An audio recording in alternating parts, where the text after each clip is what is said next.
Hvað er, hefur ekki bara að byrja? Ég var hefja að leika.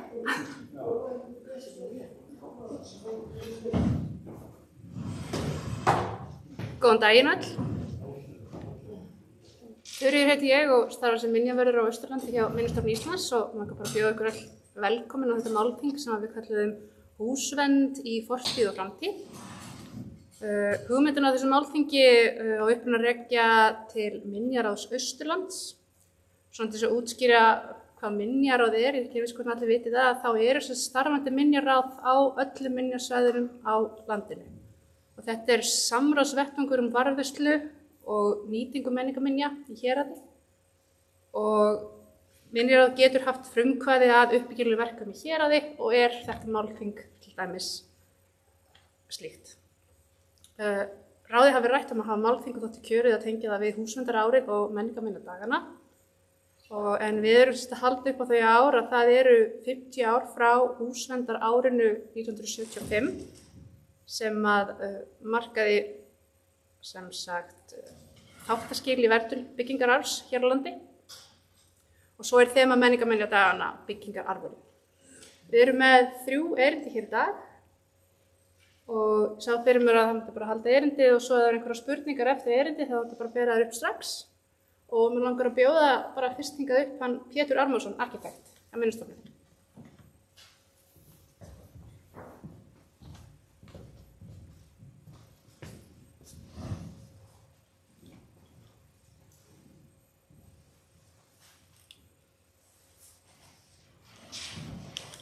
Já, getur tilheyrendur. Eins og Þuríður sagði þá er þess minnst núna að það er hálf öld liðin frá evrópska húsverndarárinu árið 1975. En þessi viðburður var haldinn af frumkvæði Evrópuráðsins og markaði þáttaskil í varðveislustarfi víða Evrópu, meðal annars hér á landi. Og hápunktur ársins var undirritun svokallar Amsterdam yfirlýsingar, þar sem kjörorðið var framtíð fyrir fortíðina. En í þeirri yfirlýsingu kom fram að byggingararfurinn sé sameiginlegur arfur allrar Evrópu og ekki einkamál hverrar þjóðar og að staðbundin stjórnvöld beri sérstaka ábyrgð á verndun byggingararfsins og ætti hann að vera meginatriði í skipulagsgerð, borga og sveita en ekki bara aukaatriði. Nú eins og Minjastofnun Íslands, hún fagnar þessum tímamótum ýmsum hætti og í samstarfi aðrar stofnanir, einstaklinga og fyrirtæki og þetta tengist líka menningarminjadögum Evrópu sem að stofnunin heldur utan Nú, hið evrópska byggingarárás ár 1975 var mikil hvatning þeim sem unnað húsverndamálum á Íslandi og markaði það þáttaskil í baráttu fyrir verndun byggingarárás hérlendis. Á þeim 50 árum sem liðin eru hefur orðið mikið viðhorfsbreyting til þessa málaflokks. Jafnframt því sem að byggst hefur upp mikilvæg fagþekking viðhald og endurgerð gamalla húsa. Meðal viðburða sem efnt var til á húsverndarárinu 1975 var sýning sem Torfusamtökin, Arkitektafélagið og Þjóðminjasafnið héldu í Norræna húsinu í Reykjavík, þar sem yfirskriftin var Framtíð fyrir fortíðina. Hörður Ágústsson listmálari skipulagði þessa sýningu og hún var sýnd víða land. Og það sem einkenndi þessa sýningu voru myndir af annars vegar horfnum húsum og hins vegar eldri byggingum fyrir og eftir breytingar. Misgóða breytingar eins og sjá hér í blaðafrétt úr Þjóðviljanum frá þessum tíma. Og það var ýmislegt rætt þarna, svo var haldin ráðstefna í ársbyrjun 1976 sem með yfirskriftina Fortíð skal hyggja. En meðal þess að þar var rætt var nauðsyn þess að finna leiðir í verndun byggingarárs að finna gömlum húsum hlutverk í samtímanum sem lið í verndun þeirra. Sú áhersla var í takt við samþykkt svonefndar Amsterdam yfirlýsingar sem samþykkt var á ráðstefnu í Amsterdam í tilefni hins Evrópska húsverndarárs 1975 og Ísland var aðili að. Ein helstu þáttaskilin sem urðu hér á landi í tilefni húsverndarárinu 1975 var stofnun Húsafriðunarsjóðs og Húsafriðunarnefnd sem í hálfa öld hefur veitt styrki til viðgerða og endurbyggingar gamalla húsa. Sjóðurinn hefur haft gríðarleg áhrif á verndun og viðhald byggingararfs hér á landi allar götur síðan með styrkjum til framkvæmdaverkefna til viðhalds á einstökum húsum sem og framlagi til rannsókna, útgáfu og miðlunar arkitektúr og byggingarlist. Og þetta var eiginlega öfugt hérna á sýningunni 75, þá var verið að sýna, sem sagt, þá voru fallegu myndirnar fyrir og ljótu myndirnar eftir, en fyrir tilstilli sjóðsins og ótal aðilum all land, þá þetta umsnúið. Ég tók þetta sem dæmi, þetta er nýleg dæmi endurbyggingu og gömlu íbúðarhúsi og sveitaverslun í Dalasýslu. Rauðu súlurnar á þessu línuriti sýna fjölda umsókna á árabilinu 1994 til 2005 og blátt eru veittir styrkir, þannig að svona að grófu meðaltali þá eru fjöldi umsókna cirka 250 til 300 á ári, en veittir styrkir á bilinu 170 til 200. Og þið sjáið að þarna eru töluverðar sveiflur í þessu.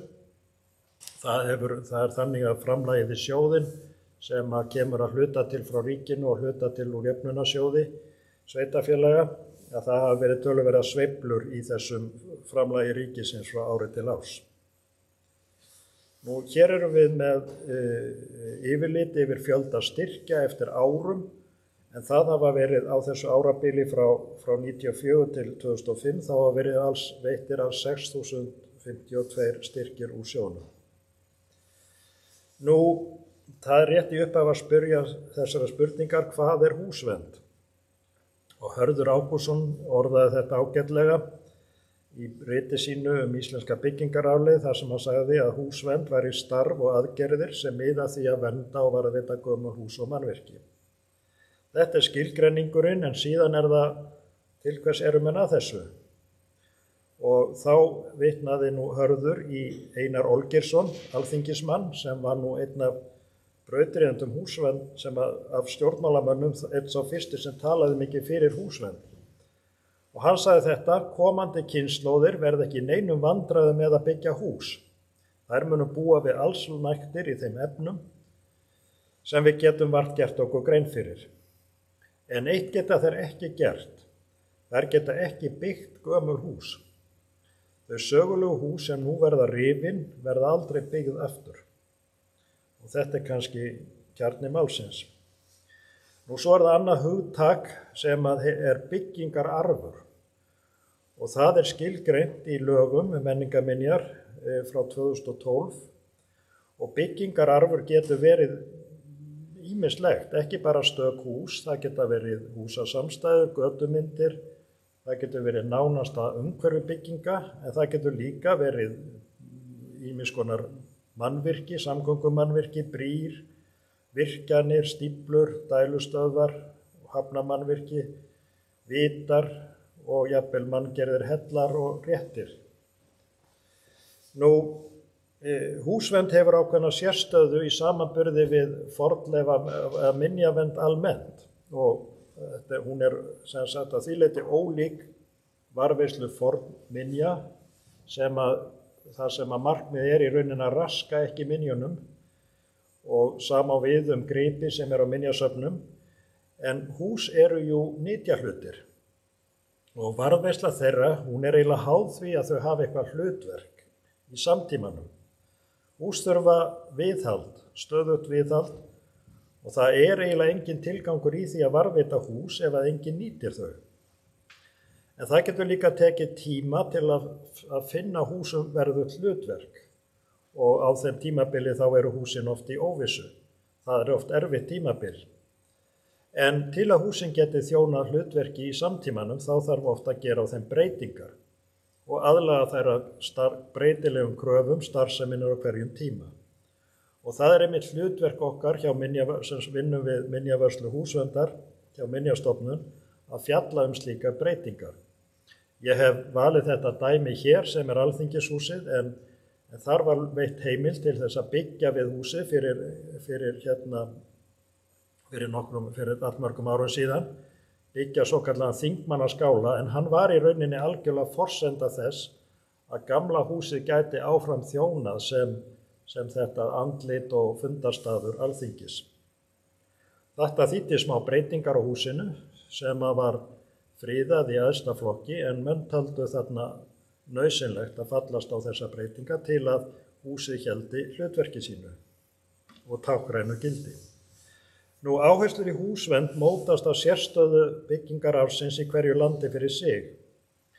Og í þeim efnum þá er arfleifð byggingarlistar á Íslandi afar sérstök miðað við önnur lönd.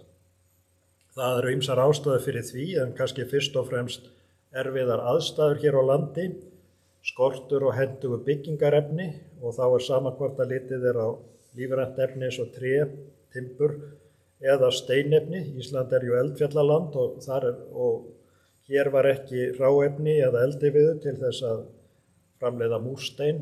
Hér er ekki sandsteinn til að nýta sem er mjög algengt efni annars staðar. Og af ýmsum þessum og ýmsum ástæðum sem höfðu líka með samfélagsgerðin að gera og veðráttu og tíðarfar, þá var húsakostur þjóðarinnar öldum saman nær því eingöngu reistur úr forgengilegu efni, timbri og torfi. Og það er líka sérstakt að það hafa engar heilar byggingar varðveist hér frá upphafi byggðar og allt fram á 18. öld. Það eru einungis fornleifar í jörðu og ritaðar heimildir sem gefa okkur vísbendingar húsagerð fyrri alda frá þessum tíma. Og allt annað eru tilgátur og það á til dæmis við þessa hugmynd Harðar Ágústssonar sem hér sést hugmynd íslenska miðaldakirkju byggð á fornleifarannsóknum í Skálholti og könnun á rituðum heimildum. Staðan hér hún er ólík því sem er hjá næstu nágrönnum okkar. Og ég tek sem dæmi kóngsjörðina Kirkjubæ á Straumi í Færeyjum sem var biskupssetur á miðöldum og helsti sögustaður eyjanna. Þar er á einum bletti Ólafskirkja frá 12. öld, elsta kirkja Færeyja sem enn er í notkun og múrinn rústir ófullgerða dómkirkju heilags Magnúsar í gotneskum stíl sem byrjað var á 1300. Og síðast en ekki síst er það reykstofan sem við sjáum hérna á myndinum til hægri, elsti hluti Kirkjubæjargarðs frá árinu 1100. Og það er elsta timburhús í heiminum sem enn er búið í. Þar hefur sama fjölskyldan átt heimili sitt í 17 kynslóðir. Byggingararfurinn hann skipar stóran sess í menningu Færeyja, hliðstætt sagna- og bókmenntaarfinum hér á landi. Og þetta er merkilegt því að það er vitað til þess að hliðstæða byggingar og reykstofan hafi staðið á biskupssetrinum á Hólum og Skálholti sem löngu eru horfnar. Og þannig að við höfum í rauninni, það er algjörlega mögnuð upplifun að koma og skoða þessa reykstofu og upplifa það að þarna er maður í húsi frá íslenskri söguöld og svona hús voru til hér á landi. Enda þótt byggingararfur Íslendinga kunna við fyrstu sýn að virðast fábrotinn í alþjóðlegum samanburði, er saga hans engu að síður áhugaverð og merk. Þar ber fyrst að nefna torfhúsahefðina sem þróaðist hér á landi allt frá landnámi og fram á 20. öld. Íslensku torfhúsin eru einstök í alþjóðlegu samhengi sem dæmi staðbundna byggingarhefð, það sem kallar á ensku vernacular architecture. Sú sérhæfða handverksþekking í hleðslu torfveggja og byggingu torfhúsa sem varðveist hefur hér á landi á sér ekki beina hliðstæðu í nálægum löndum.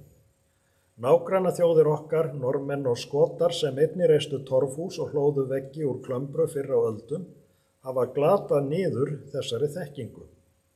Hinn lifandi handverksþekking því fyrst og fremst til staðar á Íslandi.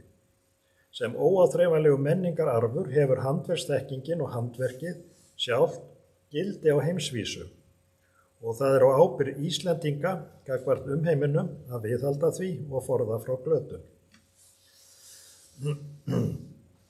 Elstu timburhúsin sem varðveist hafa og sem jafnframt eru vitnisburður upphaf þéttbýlismynduna hér á landi eru frá 18. öld og við eigum frábært dæmi sem neðsti Kaupstaður og Ísafirði. Á fyrstu árum húsverndar á Íslandi og eftir 1970 var áhersla lögð á að varðveita stök sýnishorn af gömlum byggingum. Í flestum tilvikum var að ræða elstu og verðmætustu húsin.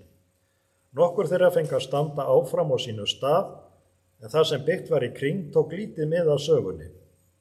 Með árunum hafa Íslendingar orðið meðvitaðri gildi ekki aðeins stakra húsa, heldur samhengi þeirra og allt nánasta umhverfi. Slík verndun eðli máls samkvæmt flóknari í framkvæmd og varðar breiðari hagsmuni en björgun á einstökum húsum.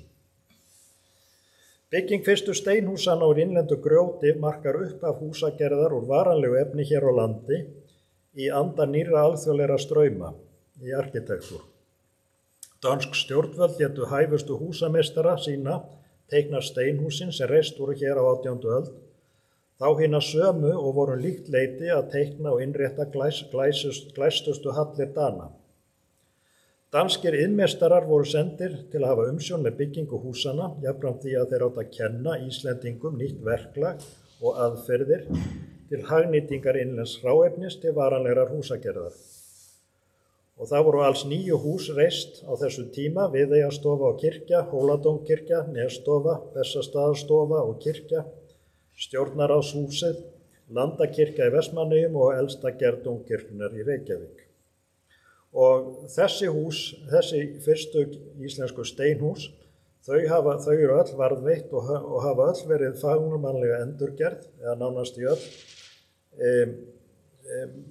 með umsjón undir umsjón og fagþekkingu Þorsteins Gunnarssonar, fyrsta arkitektsins með sérmenntun í endurgerð gamalla húsa.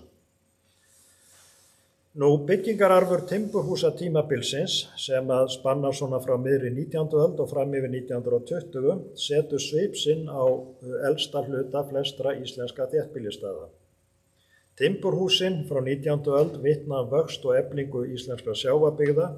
Þar komu fram nýjungar í byggingatækni sem að meðal annars bárust hingað með erlendum hval- og síldveiðimönnum og sérstaklega voru mikilvæg áhrifin frá vélvæðingu og uppbyggingu háþróaðs timburiðnaðar í Noregi. Þar sem að efnið í húsgrindurnar var pantað og sniðið til í verksmiðjum í Noregi, síðan flutt og sett saman hér á landi og það stundum talað katalóghús í þessu samhengi. Hús sem voru einfallega pöntuð nánast tilbúin, en timburiðnaðurinn var einn helsta útflutningsvara, tilbúin hús voru einn helsta útflutningsvara Norðmanna aldamótin 1900.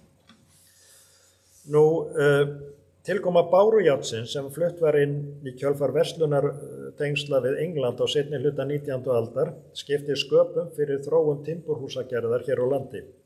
Bárujárnið sparaði innkaup á timbri, gerði veggi og þök timburhúsa, vass og vindþétt og uppfyllti jafnframt kröfur danskra vátrygingafélaga eldhefjandi klæðningu. Fyrir vikið þá þróaðist hérna mjög sérstök handverkshefð í frágangi bárujárns utan á timburhúsum sem að markar ákveðna sérstöðu og ekki síður mikilvægt að viðhalda og efla en torfhleðslutækninni. Tilkoma steinsteypu seint á 19. öld átti eftir að valda þáttaskilum í íslenskri húsagerð. Hér var í fyrsta sinn komið efni til að reisa eldtraust og varanleg hús sem voru að mestu leyti úr innlendu efni. Íslendingar voru að mörgu leyti á undan öðrum þjóðum að tileinka sér steinsteypuna í öllum tegundum húsa og mannvirkja.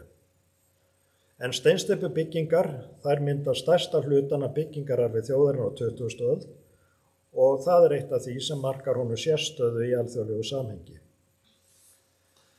Það eru vart nema 70 ár síðan Íslendingar vöknuðu til vitundar að þeir ættu merkan arf í gömlum húsum. Sú hugsun að hér væri merk íslensk byggingararfleifð var nánast óþekkt á 19. öld og langt fram eftir þeirri 20. Það voru fyrst og fremst erlendi fræðimenn sem sóttu landið heim sem fyrst veittu athygli fornum húsarústum og hinni sérstæðu torfbyggingarhefð.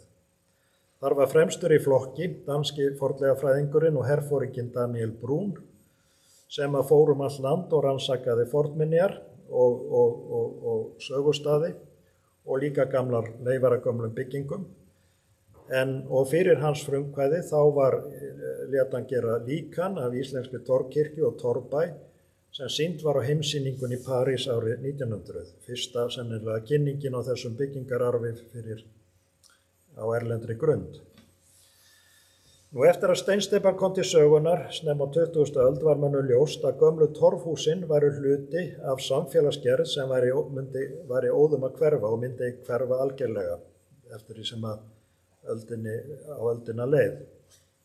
Því vaknaði svo hugsun að mögulega þyrfti að varðveita fáein dæmi þessa húsagerð sem sýnishorn fyrir komandi kynslóðir. Og fyrsta dæmið sem finna má var það að Alþingi veitti styrk til viðgerðar á Keldnabænum árið 1913. Nú, fyrsta dæmið endurgerð byggingar hér á landi þar sem horft var til þess að viðhalda upphaflegri gerð viðgerð á innviðum Bessastaðakirkju sem gerð var 1921 af frumkvæði Matthíasar Þórðarsonar þjóðminjavarðar. Þessi merka innrétting frá lokum 18. aldar var illu heilli rifin 1987 en leifar hennar eru varðveittar á Þjóðminjasafninu.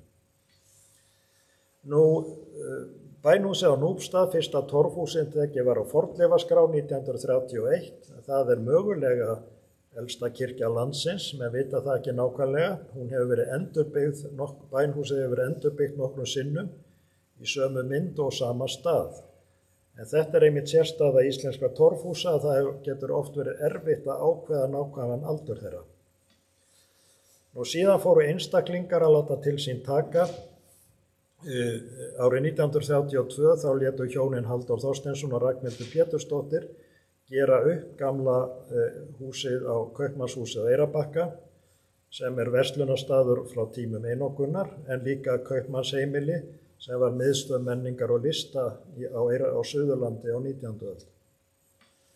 Nú, fyrstu skref sem tekin í verndun byggingararfs, það 1934, þá voru gömul hús tekin í vörslu Þjóðminjasafns Íslands, það má nefna Víðimýrakirkju, Glaumbæ, kirkjun á Gröf og Keldur á Rangárvöllum. Nú, lög viðhald fornra mannvirkja og byggðasöfn voru sett 1947 og þá bættust við heimild að taka á fornleifaskrá byggðasöfn við Glaumbæ, Laufás og Árbæ. Og 1960 þá hóf Hörður Ágústsson listmálari rannsóknir á íslenskri byggingasögu. Nú, Hörður Ágústsson má segja að sé mentor íslenskrar húsverndar. Hann var brautryðjandi í miðlun og rannsóknum á íslenskum byggingararfi en hann hóf að skrifa greinar í tímariti Birting árið 1955.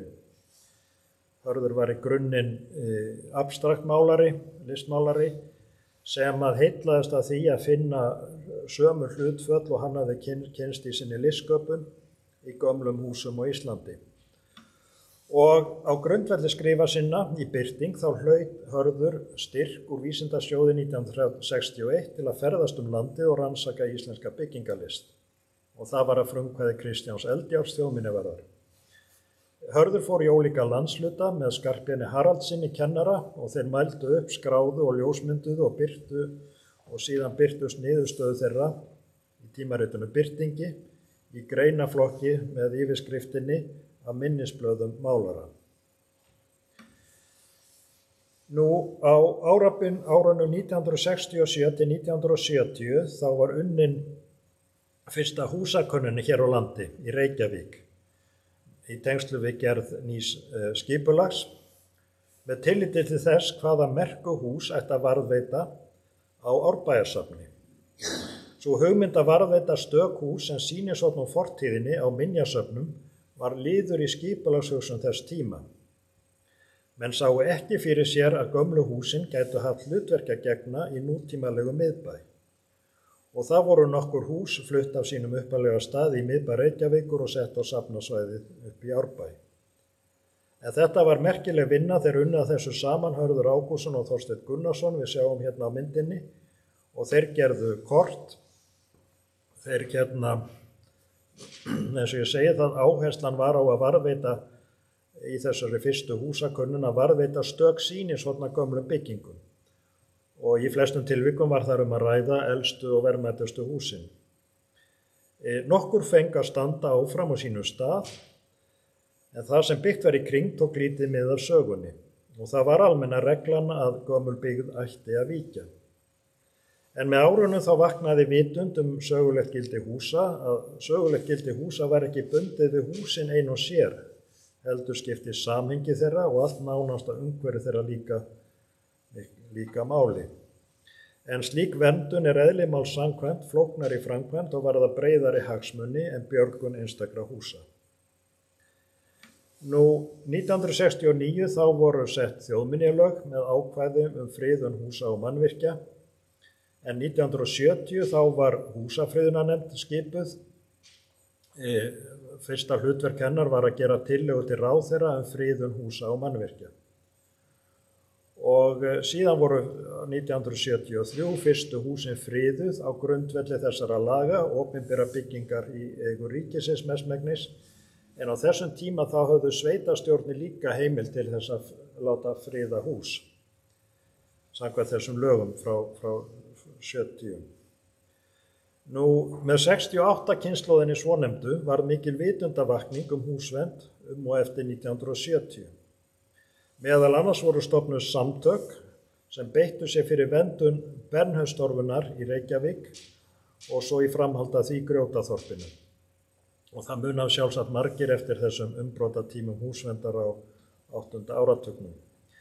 Það voru stofnuð torfusamtök til björgunar húsana árið 1972 og í maí 1973 þá tóku mér sér til og máluðu húsin án þess að hafa fengið til þess sérstakt leyfi, bara til að sýna fram á hvernig þessi gömlu hús sem voru þá orðin gömul og niðurnýtt gætu mögulega litið upp í fegurra búningi. Það tók nokkur ár að sannfæra stjórnvöld ágæti þess að varðveita þessi gömlu hús á Bernhöftstorfunni og sumir ráðherrar 8. áratugarins voru því mjög mótfallnir. En það tókst á lokum að fá byggingarnar friðaðar árið 1979 og líkt leyti þá var samið við torfusamtökin að annast endurbyggingu þeirra á rekstur. Og svo var það Evrópska húsverndarárið sem ég nefndi hérna í upphafi, Amsterdam yfirlýsingin sem var samkomulag Evrópuríkja, meðal annars Íslands, að vinna saman og með öðrum ríkjum verndun Evrópsks byggingararfs. Grjótaþorp í Reykjavík eitt fyrsta dæmið svæði sem verndað var sem heild í skipulagi. Byggðin þar hafði lengi verið í uppnámi vegna áforma lagningu hraðbrautar þvert yfir reitin. Vegna langvarandi óvissu framtíð gömlu húsana höfðu eigendur þeirra ekki talið raunhæft að halda þeim við árum saman. Í skipulagi Reykjavíkur frá 7. og 8. áratugnum var mælt fyrir algjöra endurnýjun byggðar við Aðalstræti í tengslum við framlengingu Suðurgötu í gegnum Grjótaþorp. Það var unnin málamiðlunartillaga árið 1975 sem við sjáum hérna efst á myndinni. Átti svona að reyna að fara bil beggja milli elsta hús Reykjavíkur og Morgunblaðshússins, en þessi tillaga fékk ekki góðan hljómgrunn og vakti hörð viðbrögð íbúa húsverndarfólks og íbúa í hverfinu. Þannig að niðurstaðan var sú að árið 1976 þá vann Árbæjarsafn vandaða húsakönnun Grjótaþorpið, þar sem saga húsana var rannsökuð, ástand þeirra metið og kostnaður við endurnýjun greindur. Í kjölfar húsakönnunar Árbæjarsafns árið 1980 þá leit dagsins ljós fyrsta deiliskipulag hér á landi þar sem varðveisla sögulegra byggðar var megin markmið og má segja að það marki tímamót í húsvernd á Íslandi. og það má segja það að þarna hafi byggðin eiginlega, við sjáum annars vegar teikningu arkitektana af því hvernig þeir sáu grjóta, hvernig Mjóstræti gæti litið út og svo sjáum við mynd af Mjóstrætinu í dag og það má segja að þarna hafi þau markmið sem lögðu fram í upphafi þessu skipulagi nokkurn veginn náðst fram. Og það var svona vakning ekki bara í Reykjavík heldur víða land, til dæmis í Hafnarfirði þar sem Páll Bjarnason arkitekt var frumkvöðull í húsverndarmálum og beitti sér og skrifaði greinar meðal annars til að verndunar gömlu byggðarinnar í Hafnarfirði. Nú, í tengslum við skipulagsvinnu í elsta hluta Stykkishólms í lok 8. áratugarins réð Sturla Böðvarsson, þáverandi bæjarstjóri, Hörð Ágústsson, listmálar og sérfræðingi byggingasögu, til að gera húsakönnun sem var eins og fyrsta utan Reykjavíkur. Í kjölfar hennar var meðal annars ákveðið að setja 23 hús í hólminum í hverfisvernd. Ekki var heimilt að byggja nýbyggingar eða viðbyggingar sem brytu í bága við stærðir og hlutföll þeirra húsa sem fyrir voru á svæðinu. Auk þess sem skilyrði voru sett notkun efnis. Með þessari ákvörðun var tekið stórt skref í verndun ásýndar gamla bæjarins í Stykkishólmi sem grunnurinn að þeim samfélagslegu og efnahagslegum verðmætum sem felast í honum í dag og Stykkishólmur hefur notið góðs af. Nú, í núgildandi lögum menningarminjar frá árinu 2012, þá með endurskoðun sem átti sér stað fyrir 2 eða 3 árum, þá semst öll hús og mannvirki sem byggð eru 1923 eða fyrr sjálfkrafa friðuð samkvæmt lögum. Þetta köllum við aldursfriðun. Síðan eru það hús sem eru friðlýst, einstök hús og mannvirki, húsaþyrpingar eða götumyndir.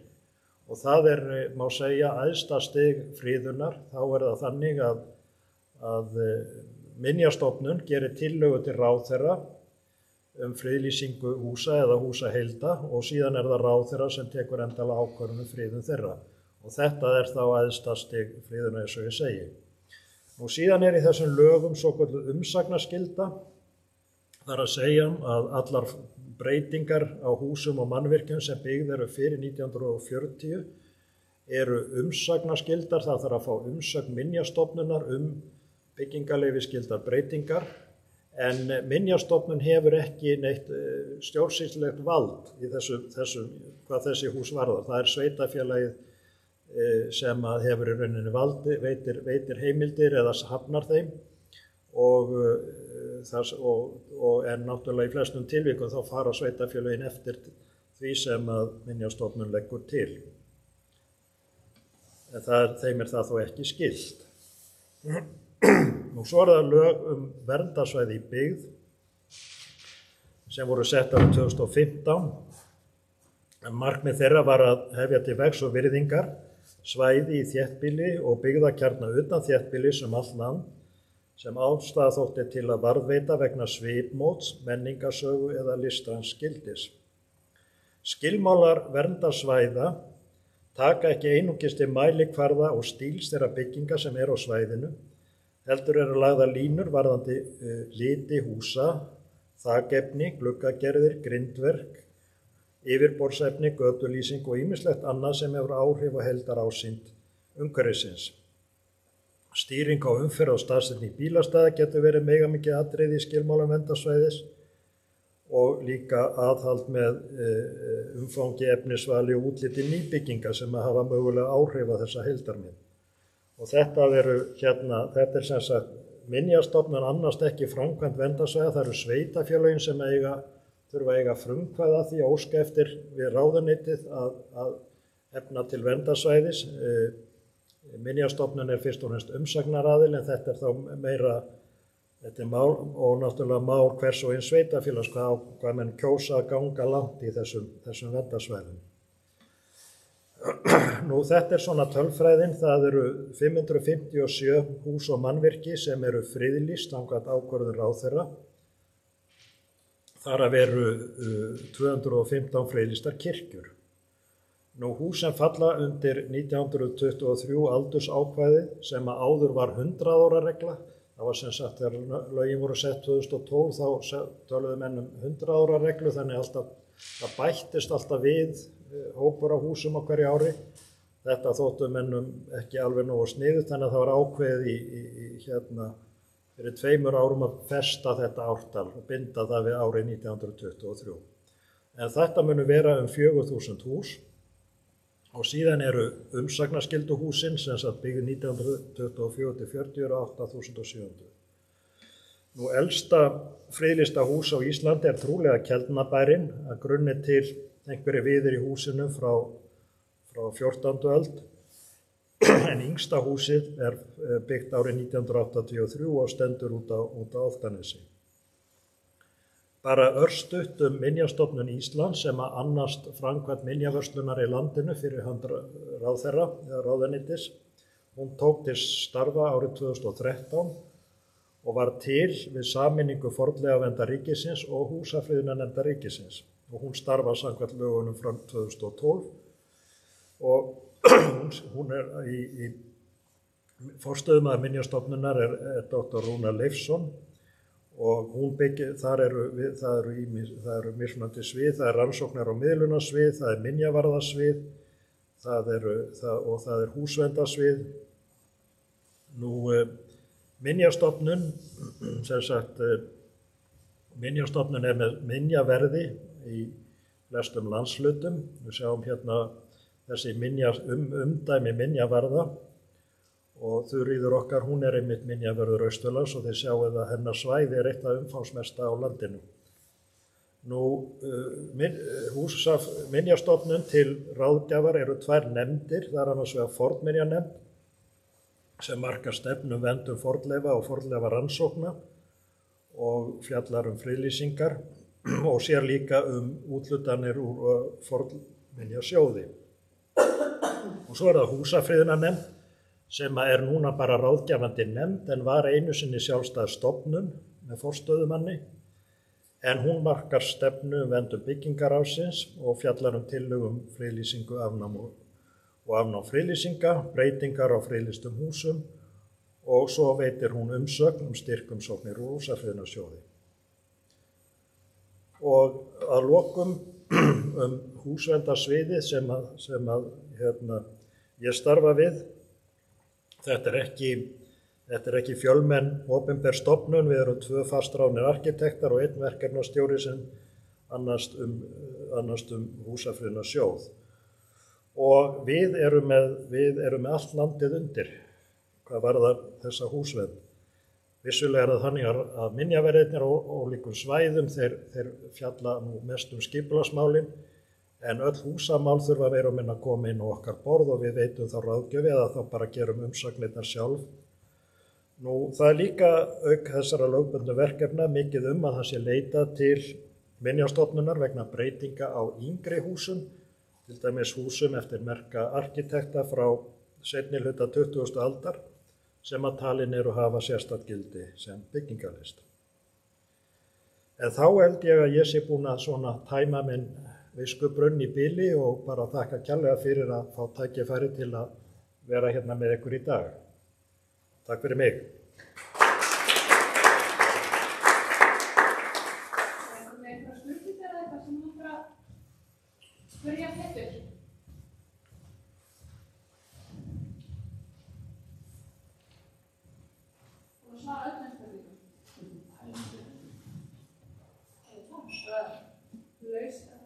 Takk fyrir mig. Bara næsta tölva. Næsta tölva.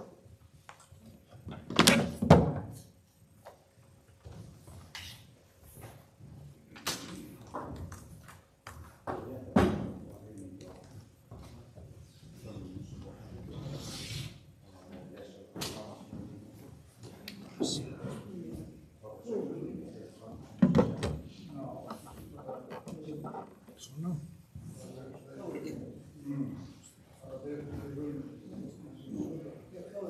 Endilega fáðu ykkur veitingar líka sem eru í boði. Kaffi og sætabrauð og gott.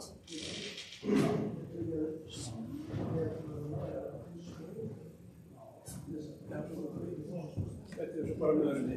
Já. bara... Þessi tvent, hann byrja á þessu. Já. Ef þú dreifir þessu, þú veist, þú ert að gera kaffið eða bara... Bara lega aðeins að ná sér. Já. Koma þér fyrir. Það er ekkert mál. Ætlaði að setja þetta á borðið?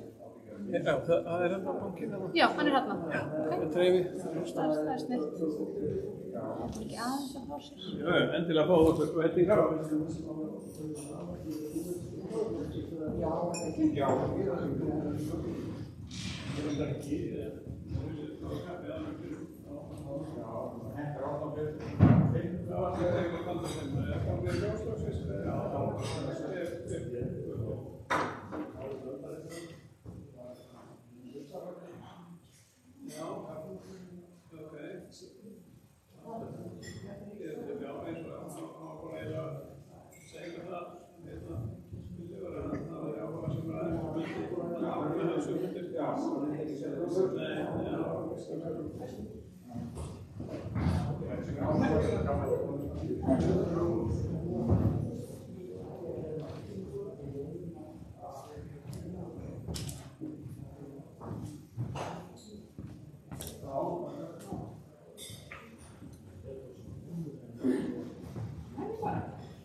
Allir að vera að koma með kaffi. Við erum spáðið að kynna bara næsta fyrirlesara. Það er hann Valdimar Hermannsson, sveitarstjóri hjá Vopnafjarðarhreppi. Hann ætlar að segja ykkur hans frá verndarsvæði byggð sem er bara nýlega samþykkt hér á Vopnafirði.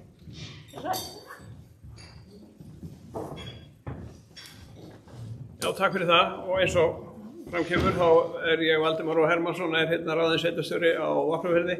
Reyndar á miðju kjörtímabili en hef verið í þessum bransa í tæplega 20 ár, lengst í Fjarðabyggð, síðan Blönduósi og svo hér og þar hafa gömul hús komið við sögu en það skal tekið fram að ég er ekki sérfróður gömul hús, eiginlega hvorki á Vopnafirði né annars staðar en þetta hefur vissilega verið hérna partur af því að reka sveitarfélög að verndun gamalla húsa.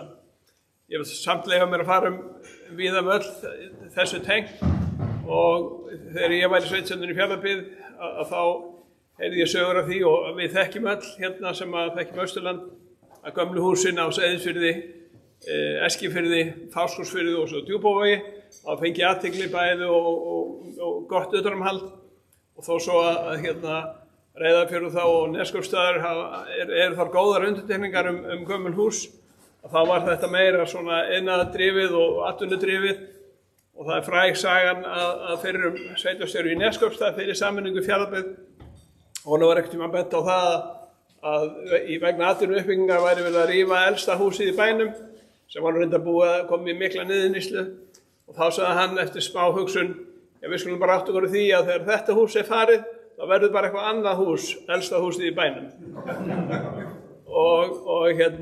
En það eru samt góðar undirtekningar á báðum stöðum verndun húsa. Ég ætla að fá að skipta þessi tvennt og þá kannski fyrir þá sem eru á streymi, þá kannski seinni hlutir meira myndrænn. En ég ætla að fara aðeins yfir forsöguna og þið eru hérna á borðanum stutt kynning á tillögu írski arkitekta á verndarsvæði í miðbæ Vopnafjarðar Kauptúns og eins og fram kom á síðasta fyrirlestri þá var árið 2015 sett á Alþingi lög verndarsvæði í byggð og þar fóru strax sveitarfélög að máta sig inn í það og þar voru meðal annars fremst Djúpavogur og Blönduós, Siglufjörður og einnig Garðabær og Skorradalshreppur sem voru hérna. Og þetta fór umsókn frá sveitarstjórn hér í Vopnafjarðarhrepps árið 2016. Þá ákveður sveitarstjórn Vopnafjarðarhrepps að unnið verði tillaga að gera elsta hluta þorpsins að verndarsvæði byggð og sækir það til Minjastofnunar. Vopnafjarðarhreppur á þeim tíma réði arkitektstofuna Yrki, arkitekt Reykjavík til ráðgjafar hreppsins í þessu verki og hófst undirbúningurinn sumarið 2017. Og síðan var gerð í framhaldi af því, Yrki gerði ítarlega húsakönnun, það sem staðháttum Vopnafjarðar lýst og það sem eru þorpsins og fjarðarvins í Kauptúninu, rakin í sögu ákvörpi og hús eru skráð á byggingar, lýsingar og byggingarsögu. Myndin kemur upp aftur. Yrki arkitektar og fornleifafræðingar fóru í nokkrar vettvangsferðir á Vopnafjörð til þess að afla gagna og einnig voru sóttar heimildir til Minjastofnunar, Landsbókasafns, Skipulagsstofnunar, Héraðsskjalasafns Austfirðinga, Þjóðskjalasafns og ýmsa fleiri staði. Og eins og í plagginu sem þið eru með þá farið ítarlegar yfir þessa sögu. Tillaga og greinagerð Yrki arkitekta að verndarsvæði byggð var send sveitarstjórn Vopnafjarðarhrepps til umsagnar í mars 2019. Haldið voru kynningar og samráðsfundir með íbúum í maí og júní 2019 og tillagan yfirfarin og með tillit til niðurstaða þess fundar. Eins og fyrir segi var markmið þessar tillögu og greinagerðar að rökstyðja þá tillögu sveitarstjórnar til ráðherra að gera elsta hluta byggðarinnar að verndarsvæði byggð í samræmi við lög nr. 87/2015 og reglugerð frá 2016. Það var í þeim rökstuðningi var meðal annars frekari verndun húsa og umhverfis, heildarsýn yfir þolmörk og skipulagssvæðisins og hönnun nýrra mannvirkja taki mið á svipmóti og hlutvöllum byggðarinnar. Ég ætlum ekki að fara yfir alla punktana sem þarna eru í þessu plaggi sem liggur hérna frammi, heldur bara svo kemur þetta myndrænt hérna á eftir. Mat á varðveislugildi svæðisins og húsana og þar voru metin þessi 5 gildi, byggingarlist og listrænt gildi, menningarsögulegt gildi, umhverfisgildi, upprunalegt gildi og tæknilegt ástand og tekið mið á svipmóti svæðisins í heild, eða þess svæði sem ræðir, sem miðbærinn eða hluti miðbæjar kjarnans í Vopnafjarðar Kauptúni. Skilmálar verndun og uppbyggingu, megin áherslur á skilmálum beinist að verndun og uppbyggingu verndarsvæðisins, en það segir í 5. grein Feneyjarskrárinnar: varðveisla sögulegra minja verður oftast auðveldari en ella ef þær eru nýttar í þágu samfélagsins. Og þá ætla ég að fara í smá hliðarsögu vegna þess að þetta var unnin mikil skýrsla af annarri arkitektastöfu fyrir Blönduós, gamla bæinn í Blönduósi, Þar einhvern veginn fór þetta þannig íbúa að það mætti ekki gera neitt og það mætti ekki breyta húsum og mætti ekki gera þannig að í rauninni fór svo tillaga ekki í gegn, enda var það kannski meiri skortur á samráði og kynningu fyrir íbúum eða þeirra húsa sem að þar áttu heima. Og ég átti á því þegar ég var ráðsins sveitarstjóri á Blönduósi að gamli bærinn á Blönduósi hafði staðið nánast óhreyfður í 70 ár frá því að þjóðvegurinn var færður yfir á Nýjubrúna og sveitarstjórnin hefði lítið sinnt viðhaldi þar og vissulega hefði verið merkt upp á sínum tíma. En með reynsluna hérna austan þá benti ég þá að þetta væri lyftistöng fyrir samfélög að vera með gamla bæi og við vitum það að við förum ellendis til borga þá förum við oft og skoðum gamla hlutan, hvernig það var.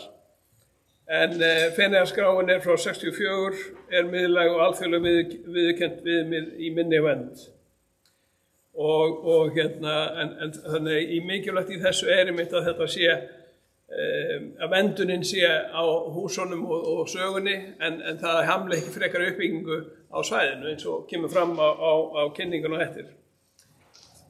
Nú síðan þetta mikilvæg hlutur sem að var hér á Vopnafirði, að það að verndarsvæði byggð og deiluskipulag fyrir svæði var gert á sama tíma eða með svipuðum hætti.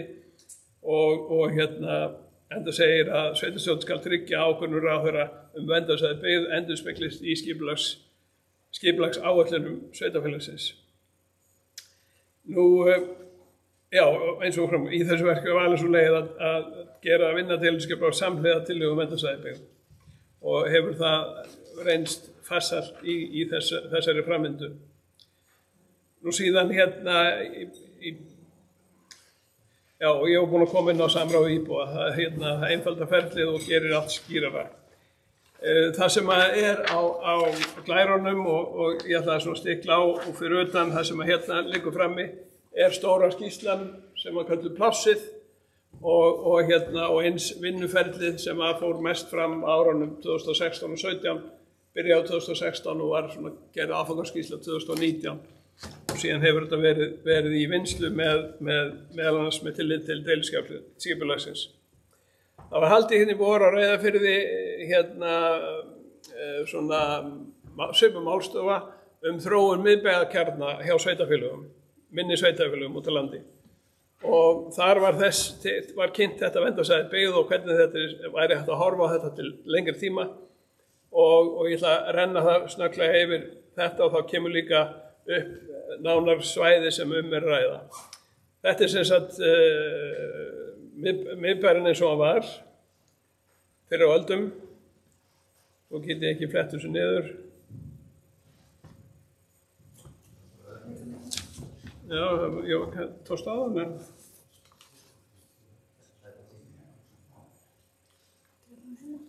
já, núna. Ok. Og þessi mynd frá 1881, ef ég man ekki eftir því. Og þetta svona bærinn eins og lítur út í dag, séð hérna úr flygildi. Og hérna verndarsvæði byggð, það var ákveðið að taka þetta svæði sem þá miðbæjarkjarninn, svo kallað miðbæjartorg. Þarna hefði vissulega farið hús og ég Pétur þekkir það betur en mér skilst að það séu 2 af stofnhúsum með Árbæjarsafni séu frá Vopnafirði og það fór fram svo umræða hvort það ætti að kalla eftir því börnin heim eins og húsin heim eins og var áður fyrr en það hefur ekki verið rætt það meira. En þetta svæðið, þetta miðbæjarsvæðið, það sem Kaupangur og framtíðin og miðbæjarkjarninn. Það var ákveðið að taka þetta með gamla sláturhúsi sem lengst til hægri í þessum ramma og upp í brekkuna, upp í brattan og út fyrir kirkjuna. Og þannig þetta rammað inn. Vissulega hefur byggð þarna hús eins og skemman á móti miðbænum en hvert hús hefur sína sögu. Og tilgangur og markmið, tilgangur deiliskipulagsins fyrir miðbæinn að festa skilmála verndun og uppbyggingu svæðisins sem koma fram í tillögum verndarsvæði byggð í skipulagi. og að miðbærinn verði lifandi miðbær þar sem áþreifanleg saga íbúanna endurspeglast í efnislegu umhverfi, þannig að þetta sé bæði mynd á fortíðina og hugað að framtíða nýtingu. Meirun tilgang og markmið að vopnafjörður festi verndun helstu húsa miðbæjarins í sessi, styrki heildarsvipmót þess og auk þess að tryggja menningarsögulegt gildi til framtíðar. Og það kemur á eftir hugmyndir arkitektanum hvað væri þó hægt að gera. Það er ekkert að stoppa tíman og ekki byggja meira, en það er þá gert í þeim stíl sem að sagan og gömlu húsin segja til Og þetta eru plöggin, þetta var kallað plássið, þetta vinnuplagg, og það eru liggja hérna frammi heildarskýrslan. Það fennir stundum í axlirnar ef maður er að lesa þetta allt á kvöldin, þessa heildarskýrsluna. Þetta var húsakönnun og fornleifaskrá, tillaga verndarsvæði byggð og deiliskipulag verndarsvæðisins var unnin samhliða. Verndun byggðar og horft til framtíðar með lifandi miðbæ í huga og miðbærinn sem gestastofa og félagsmiðstöð. Eins og við þekkjum þá eru miðbæir allra þéttbýliskjarna mest sótt af bæði íbúum og ferðamönnum. Þarna voru aftur sett 2 svæði, annars vegar verndarsvæði í appelsínugula rammanum og svo hafnarsvæði sem mesta athafnarsvæði okkar samfélags og farið nánar í skipulag og starfsemi hvers. Og þetta getur alveg unnið saman, verndarsvæði og athafnarsvæði. Þarna aftur yfirlitum við gamla stíga og bryggjur og einnig sýnir bláa línan hvernig strandlengjan var á sinn tíma. Og það horft til einmitt gamalla mynda sem og gamli stígar sem er nú margir aflegaðir og þetta er 1900. Þetta er aftur bara verið að máta þetta yfir gömul kort, hvernig þetta var og hvernig húsin voru og vísa þá aftur í upphafsmyndina. Sama hér bara í stækkari mynd. Þarna komum við aftur af Kolbeinsgötunni eins og hún var og eins og hún er núna, nýri myndin 2001 og þarna var einmitt kirkjan eitt af þessum síðan 1903 uppalega. Þó svo þar hafi verið byggt safnaðarheimili seinna á öldinni að þá var það gert einmitt í gömlum stíl til þess að það svona fjall inn í umhverfið. Síðan eru þarna þessi svona hús sem að bera þetta uppi, kaupangur sem var gerður upp mjög myndarlega sín tíma, framtíðin sem er einmitt í miðbænum ská á móti og Vopnafjarðarkirkja sem er þá í vesturenda vendarsvæðisins sem eru og vissulega er við hliðina á kaupangi er svo kallað fiskhús, það kemur nú fram einhvers staðar og Brim eignaðist það og það er einmitt samningaverðum að þeir gera það upp í gamalli mynd hversi nýtingi verður til lengri tíma og svo er þetta aftur hafnarsvæði sem sést úr miðbænum og skipahólminn sem er reynda búið að tengja núna með varnargörðum fyrir höfnuna. Bryggjan, þetta er unni bláa bryggjan, þetta er unni gamla kaupfélagsbryggjan eins og var kölluð. Þetta getur verið og þar voru eins og sýndi áðan fleiri bryggjur á gamla svæðinu. Partur af þessu verndarsvæði byggð er að endurgera þessa bryggju sem svona áfangastæði fyrir ferðamenn og svæði fyrir útivist og fleira. Nú eru elstu götur plássins, verið að tala torg og bryggju, baðströnd mögulega. Nýjar byggingar gætu komið þetta inn. Þarna byrjaði að mátin nýjar byggingar sem eru skeigðar og þær eru þá mögulegar í einhverju framtíð en það er alltaf gert í ákveðinni fyrirmynd sem passaði inn í þetta svæði. Aftur sjáum til dæmis niður við höfnina eru olíutankar sem að á einhverju tímapunkti munu fara annarkvort alveg eða vera færðir. Og þar væri hægt að vera með einmitt hús, það eru þá nokkrar húseiningar sem hægt að setja inn í þetta svæði með ákveðinni fyrirmynd og þá þetta fyrirmyndin, þetta sé byggt í þessum stíl eða stílum sem passar inn í þá heildar bæjarmyndina. Og það aftur dregið úr hvar væri mögulegt hægt að byggja til þess að þétta og skapa ákveðna, og þá til dæmis húsin sem eru þarna næst miðbæ á torginu, alltaf mögulega verslun og þjónusta á neðri hæð og íbúða efri hæð. Og eins upp í brekkunni, þannig að þetta sjáist. Það hús þarna sem var til umræðu á borðinu, sem þið þekkið, sem heitir Baldursheimar. Það í brekkunni beint á móti Kaupangi, sem friðlýst og var núna að skipta eigendur, en það plön nýrra eiganda að gera þau upp í gamalli mynd og halda því upprunalega sem mest hversi nýtingi verður. Og þetta aftur svona tölvugerð mynd af mögulegum framtíðarskipulagi bæjarins með uppgerðri gömlu kaupfélagsbryggjunni sem hét nú Hafblikksbryggja og þarna mögulega einhverjir svona, ekki kannski baðströnd en svona vera með afþreyingu fyrir fólk.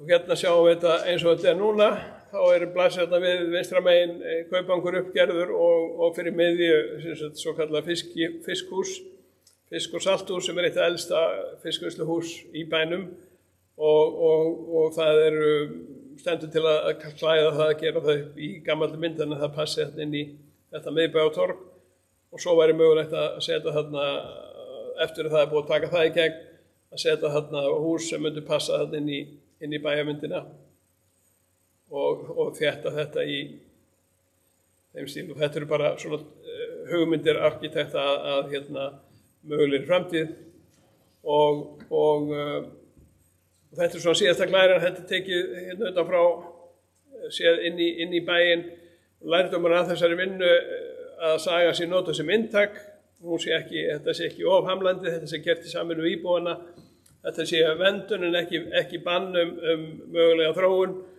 og hafa þetta ekki undir neinni tímapressu og halda væntingum innan skynsamlegra marka hvað hægt að gera á hverjum tíma. Fisk- og salthúsi heitir það nú í þessu. Og þetta var síðasta glæran. Þannig að þetta bara áhugavert verkefni. Þetta Vendafsæð byggð hefur verið vissulega eins og fram hefur komið þróað nokkrum stöðum, sumstaðar í vinnslu ennþá og sumstaðar hefur verið klárað. Þetta leið til þess að mögulega sækja styrki og halda utan söguna, og reynslan bæði á Blönduósi þó að það hef ekki verið klárað. Þá var allan eftir að þetta fór með úttekt og tillögu frá arkitektum, og að þá var gerð nýtt deiliskipulag fyrir gamla bæinn. Það voru vissulega fengnir fjárfestar til þess að taka þarna hótelið og skylda starfsemi og byggja þau upp í gamlum stíl, og eins veitingastaðir sem hafa verið þarna í þróun og að taka yfir hús og breyti í gistirými, af því að það hefur verið vakið athygli á því sem hafa ekki sinnt áður, að gömlu bæjarhlutarnir, þeir hafa aðdráttarafl fyrir íbúana, og maður sé munið þar að gamla hótelið sem var nú svona farið að mátti muna sinn fegurri, og það núna hefur aðdráttarafl fyrir gesti sem vilja koma og njóta í gamla bæsins, og þannig þá útbúin bílastæði og afþreying í kring tjaldsvæði og fleira. En spurningar eða vangaveltur einhver og við höfum þetta bara frjálsagt, annars bara þetta búið í bili. Og ég tek við spurningum eða ábendingum, því að eins og ég segi, ég bara starfsmaður á planni og að vinna með það sem að setja sér ákveður. Takk fyrir.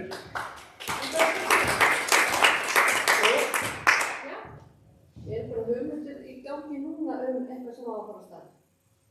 Það eitthvað þarna? Ekki nákvæmlega nema þessi þróun sem að það salthúsið. Við áttum fund með bara forstjóra Brims núna í sumar að þeir tækju til hendinni þar til þess að mynda styrkja miðbæinn og þá styrkja þetta miðbæði torg sem að það Jú, og síðan hef ég verið sambandi við fyrrum eiganda Baldursheima sem í brekkunni beint á móti miðbæði torginu og hann sá sem að hann nú aðtofna maður sem ræktaði því hann keypti þetta en svo var hann komin í önnur verkefni, hérlendis og erlendis, að þá er hann að selja þetta núna til aðeins sem að halda upp í þeirri hugmynd að gera þetta upp í gamla stíl. Og hvort sem það verður gerð ein íbúð og síðan mögulega einhver greiðarsala. Þannig að það er náttúrulega tvennt sem ég man eftir sem að síðan gamla sláturhúsið, það er komið í eigu Brims og nýtingarmiðstöðum okkar sem við fengum inn í þar í einu hluta. Og það er svona partur af þróun svæðisins sem að stækkun verksmiðjunnar og þá geta þið stækkað í báðar áttir. Í áttir miðbænum en þá voru að taka til þess að það hús er inn á þessu vendarsvæði. Það má ekki gera hvað sem er. Það var nú að vera byggt upp svona hús í bæ.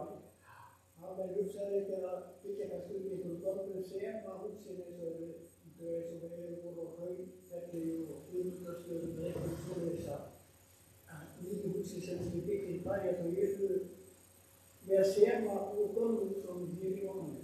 Já, það var hugmyndin sem var sýnt þetta. Já, það takkir við af því sem fyrir er. Og svo þetta einn flækjufótur við þarna ákveðin skemma sem hefur verið fjölnota alls konar efnalög og núna líkasvægt og vöruflutningar, dreifingarmiðstöð. Og það er svona verið að velta fyrir sig hvað það gera með það þegar svo að það passi inn í þetta. Vel að breyta neðra enn í Vesturlandsríki eða hvernig þetta er. Þetta er svona meiri framtíðarmúsík þessi uppbygging. Fyrst að gera það sem er fyrir og síðan þetta möguleika til þróunar. Það gerir þessu rauðtalíku á húsunum og glimtu upp tvö efstu húsin. Það er bara að minna á það. Endilega. Í aðvar sem var bara í Guðjónssonshús. Það er innan eftir á móti Sláturhúsinu. Já. Síðan er alltaf Glæsibær sem maður verið að vinna í. Það er sennilega kannski að stofna til elsta húsi í bænum. Þetta er aðeins. Það er ekki beint á móti Sköputúni. Já. En svo er ég nú að segja alveg þegar ég var að dátum ábreiðum að þessi skipulagstílar kunni vera ennþá svona með þessi hús þannig að... Já, þessi nýju gamlu hús. Já, eins og segir, þetta er bara hugmyndir arkitektana til frekari byggingar. Ef og þegar hún myndi verða og hann alltaf að vera bæði fram og eftirspurn til þess að svona verði. Ég held að ég er alltaf villst að ef það er byggt þarna eitthvað viðbútar þá ætti að byggja mér sko til annað hús og Árbæjarhöfn. Ætti að?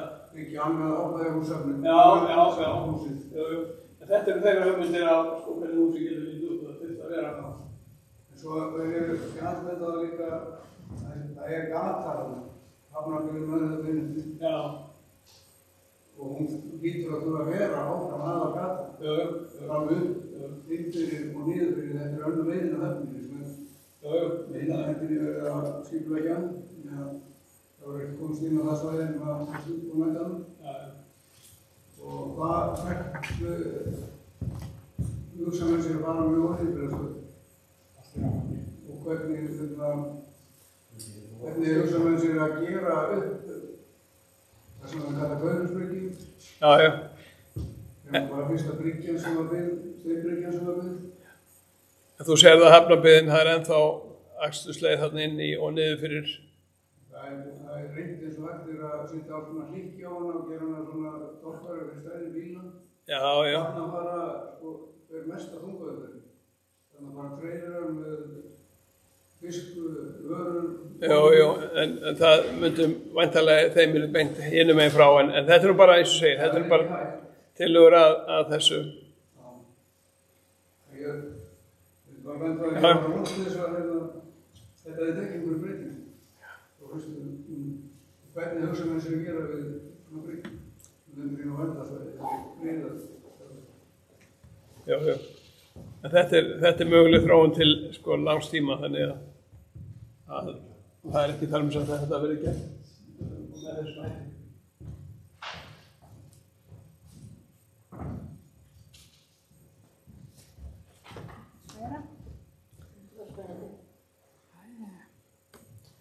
takk hérlega fyrir þetta. Hann næst ætlaði að bjóða hana Jónínu Brynjólfsdóttur. Velkomin. Hún ætlar að koma og segja okkur frá fyrir endurbyggingu og uppbyggingu og annar safnvörður Tæknimaðurssafnsins. Já, við erum tvær, ég og Elva Hlín. Já, þú svo vel við það, tvær. Já, við erum í sikkur 50% starfinu og ég er bara því miður að tilkynna ykkur það að þið dróðu stuttastráið og fengu lakari helminginn inn í þennan fyrirlestur. Ég er mest í, ég er mest í rekstrinum og hún er svona mest og er potturinn og pannan í okkar safna- og sýningamálum. En ég ætla að reyna að gera mitt allra besta. Mig langar að segja ykkur í dag frá Angró. Þetta er uppáhaldsmyndin mín af Angró. Við eigum nokkra gamlar og svo spurði ég nú gervigreindina hvort hún geti ekki tekið út þennan blossa og fyrst ég var byrjuð þá bæði hennar bara að setja fólki í nútímalegri föt og þá er náttúrulega Angró svona. Þetta er Angró. Ofboðslega fallegt hús. Það er byggt af Ottovatni 1881 og viðirnir þeir komu Hognir frá Noregi. Hann hefur sennilega fluttað bara með skipi og í fyrstu voru þetta 2 hús en 1889 að þá eru þau tengt og húsið er þá komið í sitt endanlega form og þið sjáu að þetta er annars vegar bryggjuhús og við endan er það sem við köllum götuhúsið sem er hér fjær. Angró er bindingsverkshús og eitt örfára eftirstandandi sjóhús á landinu og undirstöðu þess voru að mestu hlaðnar en fremstir hlutin stóð á staurum í sjófram. Það er ágætt að taka það fram að þá eftir að rísa en leiðu það rís þá fær það friðlýsingu. Það er búið að Pétur er búin að tryggja okkur það. Hér er önnur mynd af Angró, þetta er þegar herinn er á ferðinni. Og aðeins Ottovatni, hann er sem sagt skipstjóri frá Noregi, kemur frá Mandal. Hann kemur til Seyðisfjarðar og settist að og tryggir og fer í alveg rosalega mikil umsvig uppbyggingu á Búðareyrinni sem var lítið byggt og nýtt svæði þá. Hann fer ofboðslega mikið í síldveiðar og söltun, hann stofnar verslun, fer í millilandasiglingar og bara á viðskipti við Suðurlandi. Hann hefur svona verið kallaður faðir Seyðisfjarðar og hann reisa Dalatangavita og síðan lést hann í hafi 1898 og það var gríðarlegur harmur fyrir Seyðfirðinga. Og vatni veldið leið mjög hratt undir lok eftir andlát hans. Notkun hússins hefur verið ýmisleg. Þetta er náttúrulega fyrst og fremst bryggjuhús og þetta var nafn hússins Angró er dregið sennilega af Angrosem sem er þá tilvísun í verslun. Það eru svona helstu kenningar, er það ekki rétt? Það er Pétur. Já, ég veit ekki, þetta hljómar vel. Já, en þaðan kemur nafnið það því þetta var verslun. En húsin var nýtt fyrir alls konar og í raun og veru var leiksýningar og bíó á efri hæðinni. Þarna var haldin veisla fyrir Friðþjóf Nansen og þetta var alveg ofboðslega mikið hús í mikilli notkun. Seyðisfjarðarkaupstaður eignast húsið 1929 og síðan var starfandi þar netagerð í húsum til 2001 og síðan fór Tækniminjasafnið að nýta það sem geymslur. Þetta er tíma ástand hússins. Það fékk ekki kannski nógu mikið viðhald árum og áratugum saman. Það var reyndar búið að skipta glugga í götuhúsinu og það var búið að fara í einhverja viðgerðir á klæðningu. En síðan kemur auðvitað aurskriðan 2020 og þarna sjáum við ég búin að setja hring hérna utanum Angró í raun og veru lendir ekki beint í aurskriðunni. Það fær á sig sjó, þannig að þegar aurskriðan fer fram í sjó þá kemur alda yfir húsið sem skemmir það. Þannig að þegar það var verið að tæma húsið þá fundust fiskihræ bara lengst inn á golfi. Þannig að það er það sem að tjónið sem á húsið lendir í og það er settur á þessum tíma þá á höfnin og Seyðisfirði eða höfn Múlaþings eiga húsið, þá var búið að grafa þau upp í gömlum afsölum að þeir ættu húsið. Og það var farið að setja einhverja bráðabirgða viðgerð á húsið. Síðan fórum við í að tæma það því það var sannarlega mikið af dóti frá safninu og þarna sjáum við grind hússins sem náttúrulega aðalsmerki þess og óbærslega fallegt að horfa hérna inn ganginn því sjáum við þarna rótarhnén eða rótarkrappana sem að styrkja grindina. Og það var alveg óskaplega mikið af dóti náttúrulega þarna sem og mikil vinna að tæma þetta. Og síðan í september 21 og þá kemur aftakaveður og húsið fellur saman. Og það var ekkert annað að gera heldur en að skella í einn neyðarfund og Minjastofnun veitti leyfi fyrir því að húsið er tekið saman og það var bara tekið saman. Og það var bara í raun og veru ákveðið hvað væri hægt að eiga af húsinu og hvað þyrfti að eiga. Það var ákveðið að grindin náttúrulega gríðarlega mikilvægt. Bárujárnið var náttúrulega ekki eitthvað skiljið það, en það við þurftum að eiga og taka svona sýnishorn af klæðningu, loftlistum, gólflistum, gluggum, þetta var allt saman tekið til. Og hér eru myndir af því þegar við erum að pakka því saman. Höfnin á þetta ennþá þarna og þá er bara fengnir í þetta verktakar.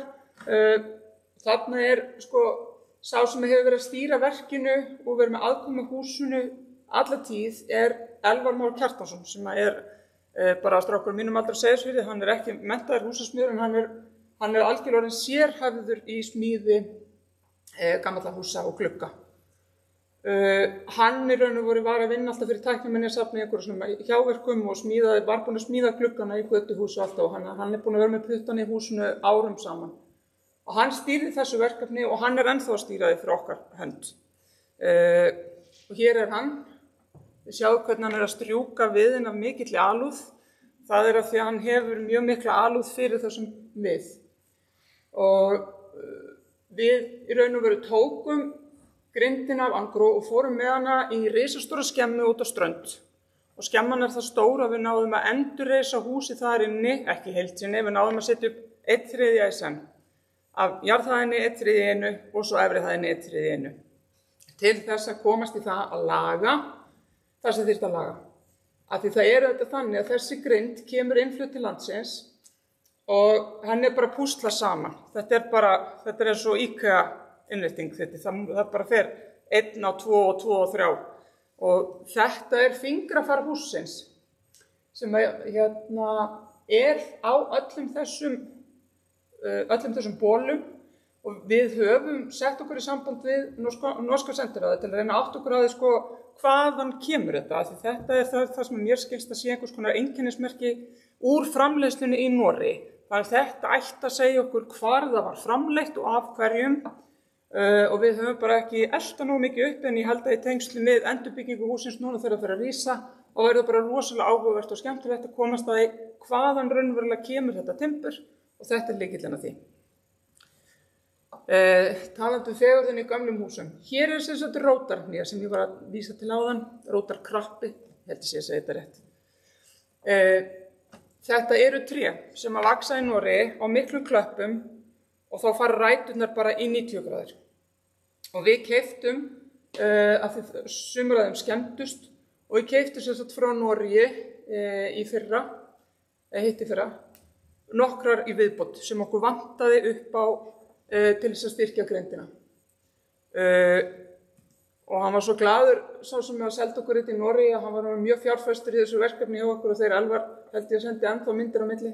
Hér getið sé Elvar að vinna að verki og hér er búið að taka eitt svona rótarhné og skera það til. Og styrkurinn liggur að sjálfsögðu í 90 gráðu beginu. Í húsinu voru að innan múrsteinar á milli veggja. Bara danskir múrsteinar held ég að það hafi verið og það hefur verið tekin ákvörðun það að við munum halda í það útlit. Þannig að þegar þetta verður endurbyggt þá verða múrsteinarnir sýnilegir innan frá. Við munum byggja húsið á Lónsleiru og fyrir ykkur sem að hér er sem sagt Seyðisfjörður. Hér er ferjuhúsið og hér er Lónsleiran. Þið sjáu skiltin okkar hér vorum við með útisýningu. Og þetta er sem sagt svæði sem Angró mun rísa. Það stóð alltaf til að hafa Angró sem bryggjuhús áfram. En það vandkvæðum bundið og í raun og veru fljótlega í ferlinu eftir við fórum af stað, þá var tekin sú ákvörðun að fara með Angró upp á land. Við sjáum hérna gert ráð fyrir bryggju. Það vitaskuld þannig að þegar við erum að byggja friðlýst hús, eða endurbyggja friðlýst hús, þá kannski ekki rosalega ráðlegt að hafa það út í sjó. Við erum að fara að sjá það að sjórinn mun hækka á komandi árum og þetta verður áskorun fyrir okkur allstaðar að hafa nægar sjóvarnir.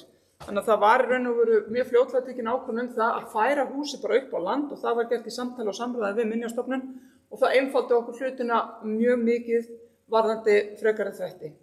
Við fengum með okkur arkitekta frá Arkibygg, með okkur hefur unnið Gingi sem arkitekt sem hefur mikið sérhæft sig í svona að endurteikna upp þessu gömlu sjóhús sérstaklega, hann hefur unnið mikið fyrir vestan og síðan erum við með verkráð með okkur í þessu.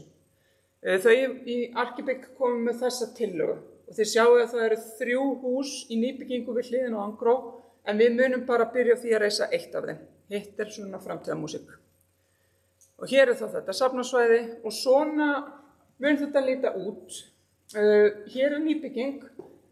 Í nýbyggingunni verður að vera allt þetta praktísk og leiðinlega sem við viljum losa við út úr húsinu. Vatnslagnir, óþarflega miklar rafmagnslagnir, allt fyrir loftræstingu og stýrikerfi og svona, skrifstofan. Þetta verður allt í nýbyggingunni þannig að við getum leyft Angró að vera bara þessi vöru skemma sem hún raun og veru og verið þá með bara sýningu þar inni og þú ferð í gegnum nýbygginguna til að fara inn á safnið og kemur svo tilbaka á leiðin út. Þessi tilvísun, þessi bjálki sem þarna nýbyggingunni tilvísun í skemmu sem var við hliðin á Angró. Og þetta einmitt, ég baði gervigreindin að setja okkur aðeins inn í það að þarna verið gestir fyrir utan og ég veit samt ekki alveg okkur að það eitthvað að halda ræðu hana, en hann örugglega að segja eitthvað mjög skemmtilegt. Það sem hefur gerst líka núna í endurbyggingafasanum og það var, húsið sjálfu sér ekkert mjög hátt. Jarðhæðin, hún ekkert rosalega há, þannig að við höfum þurft að hækka húsið aðeins, en það allt í lagi. Vandamálið og hefur verið efri hæðin. Hún náttúrulega undir súð að megnu til og það var svolítið svona, það alveg ljóst og við höfum ekki efni á því að gera alla efri hæðina og alla neðri hæðina með það fjárframlag sem við höfum fengið frá ríkinu. Við erum svolítið að reyna að velja og hafna og reyna þá að búa til eitthvað svona skipulag þar sem við segjum þetta eitthvað sem einhver getur gert seinna og hér bara hægt að gera ráð fyrir því. Ein ákvörðun sem var tekin á sínu tíma og ég held að sé mjög gáfuleg að taka því að ramman sem þarna búið að setja X. Þarna verður hort upp. Það verður sérst ekki, það verður bara uppbygging loft þarna. Þannig að við verðum með efri hæð og svalir í raun og veru þarna hringinn í kring, en yfir miðjum salnum þar verður ekki loft eða gólf. Þá erum við með hlutan við erum með efri hæð uppi í að hluta húsins og í götuhúsinu. Það þá hægt að raða sýningamunum þar eða vinna eitthvað með það, alls konar þau í sýningateiminu eru mjög spennt fyrir þessu. Og þetta þá nýbyggingin og þið sjáu það þarna móttökusalur og klósett og fatahengi og skrifstofa og þjónusturými og eldhús og allt þetta og þá náðu að halda svolítið og heiðra bara húsi eins og það var að því húsi var að sjálfsögðu ekkert með einhverjum eldhúsum og klóstum, það var ekki mikið þannig. Þetta staðan í dag. Við erum búin að vera að fergja lóðina í þeim tilgangi að reyna allan óþarfa vökva úr jarðveginum af því þetta landfylling. Og það hefur nú bara gengið ágætlega, ég held að síðasta hlassa að fara núna. Við höfum verið svolítið í stampi við sveitarfélagið, þar sem ég nú sitt hinum með borð og formaður einhvers og framkvæmdaráðs, þannig ég er búin að vera stríðið við sjálf á mig. Golfkóta, hvað húsið að standa hátt. Og vegna hækkun sjávar þá Vegagerðin búin að hækka sína golfkóta og það passar auðvitað ekki þegar maður horfir á húsin í kring. En við náðum niðurstöðu í þetta sem við teljum alveg vera ásættanlega, en húsi verður aðeins hærra heldur en nærliggjandi hús. Við erum farin að hanna sýningu inn í húsið og sýningateymi okkar þau eru svo kreatív og skemmtilega, þau eru búin að búa til þetta módel hérna sjáið. af Angró og götuhúsinu og hvernig maður lappar svona inn í götuhús og kemur út úr því og eru svona að reyna að átta sig á því hvað við getum haft og hvernig við getum gert það. Þarna getið þessi innblásturinn sem þau hafa verið að sækja. Það sem við erum komin í sýningunni það þetta. Við þurfum að fjalla bara frá landnámi og til 21. aldarinnar og sýningarinntakið að sjálfstöðu bara svona samspil manns og náttúru af því að við getum ekki byggt neitt upp nema á kostnað náttúrunnar en svo lendum við því að náttúran tekur á okkur þetta og saga safnsins þetta bara svolítið eitthvað til að læra af. Við vorum safn sem var búið að safna gríðarlega mikið af munum og glímdi við það sem kallað ofsöfnun. Við áttum of mikið af munum og það var algjörlega óyfirstíganlegt verkefni og kalt henni örlagan þetta sú að síðan kemur þessi risastóra öskra og hún bara múkaði þessu megninu til í burtu. Og náttúran eitthvað sem við þurfum að halda til þess að geta byggt okkur upp en hún getur tekið þetta allt í burtu. Og þetta tímalínan eins og staðan í dag leið og við vitum hvernig síið og þá vitum við hvernig við getum byrjað að byggja en það verður sennilega ekki fyrir næsta vor. Og planið þá á næsta ári að setja grunn, reisa húsið og klæða það utan, gera það fókalt og nýta svo veturinn og eftir í að vinna það innan.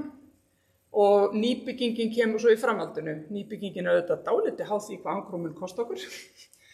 Og hún verður svolítið gerð fyrir afganginn af peningum.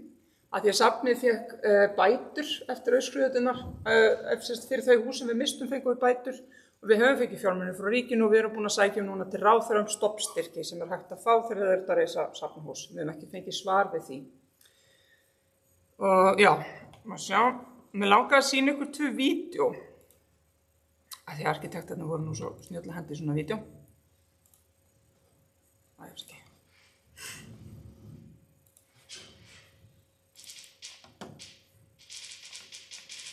Það er svo gaman í nútíma í hönnun í dag að þá eru menn bara þá er þetta allar teikningarnar og allt er bara hægt að nálgast svona þannig að við vitum alveg hvaða lit húsið verður í, hvar það verður staðsett. Það er gert ráð fyrir bryggju, bara í mjög svipaðri því sem Valdimar var að sýna hérna áðan, sem kemur svona aðeins út í sjóinn.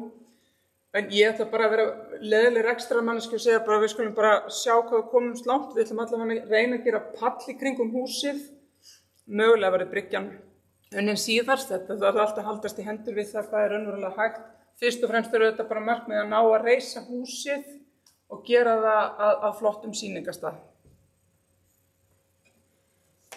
Og ég ætla svo að sýna ykkur annað myndband hérna sem er þá innan úr.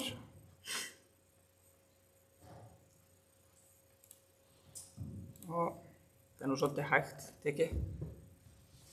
Þarna er gert ráð fyrir innkomunni og til hægri er starfsmannarými.